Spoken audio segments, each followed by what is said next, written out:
Good evening বন্ধুরা, তোমরা কেমন আছো? আশা করি সবাই ভালো আছো। আমি বাড়িতে এসেছি বিকালে এসে সব কাজকর্ম করলাম, মানে ঘর বাড়ি সব একাকার হয়ে রয়েছে।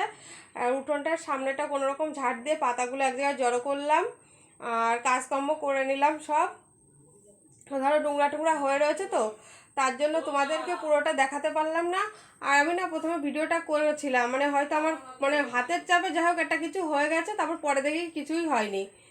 তা চলো একটু এই যে সব পরিষ্কার করে নিলাম, বিছানা চাদর মাদর চেঞ্জ করলাম, আর এদিকে ফ্যানটা নিয়ে নিলাম। শুধু টিভি শোকেসগুলো মুছা হয়নি, ওগুলো কালকে করবো, যেহেতু অনেকদিন বাড়িতে ছিলাম না। আর এই যে ঠাকুর ঘরটাও পরিষ্কার হয়ে গেছে। ঠাকুর ঘরের ছেলে এখনও পুজো টুজো সন্ধ্যাবেলা দিইনি, এখন দেবে। আর এদিকটায় জামা কাপড় মানে যে ঝুলিয়ে ঝুলিয়ে রাখলাম, এগুলো সব কাচা ধোয়া করবো। আবার তারপর রাত্রেবেলা আবার খাবার করব, দেখি কি করি, হয়তো মাংস আর একটু রুটি করব। তাহলে চলো ভিডিওটা দেখতে থাকো, সন্ধ্যাটা দিয়ে আসি। আমি কাজকর্ম সেরে ঠাকুরের পুজোর বাসন টাসন মেজে দিলাম ছেলেকে, দিয়ে ওই দিকটা আমি গেলাম। ছেলে বললো আমি সন্ধ্যাটা দিয়ে দিচ্ছি মা, আমি তাহলে দাও।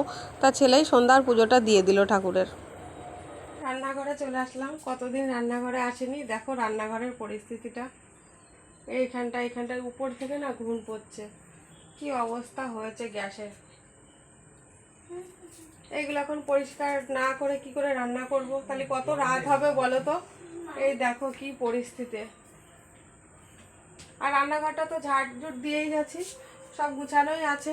যেহেতু ও হোটেলে খেয়েছে, তা কোনো চাপ নেই। রান্নাঘরে ঢুকিনি, পরিষ্কার করে থুয়ে গেছিলাম। এই যে এই গুছাবো, এই মুছবো, রান্নাঘর মুছবো, তবেই রান্নাবান্না হবে। দেখি ওর বাবাকে ফোন করব, কি রান্না করবো। আমি তো বলেছি মাংস খাবো, তা মাংস যদি না নিয়ে আসে মানে ভাত সিদ্ধ আলু ভাতে ভাত করে ফেলবো। তাই এত গরম পড়েছে, তাই এক জায়গা থেকে আসলাম। একবার মনে হচ্ছে একটু মাংস খাই, আবার মনে হচ্ছে না খাবো না। দেখি কি বলি, এখনও অবশ্য শুনিনি ওর কাছে, যদি ফোন করে শুনবো যে কি রান্না করব। তাহলে চলো, ওর বাবাকে ফোন করলাম। তো মাংস খাওয়ার আজকে হবে না, কালকেই খাওয়া দাওয়া হবে। তা বললো আলু সিদ্ধ ভাত করতে, তা আলু সিদ্ধ ভাত করবো। আর সিঙ্গারা নিয়ে আসতে বললাম, এই যে সিঙ্গারা নিয়ে আসলো।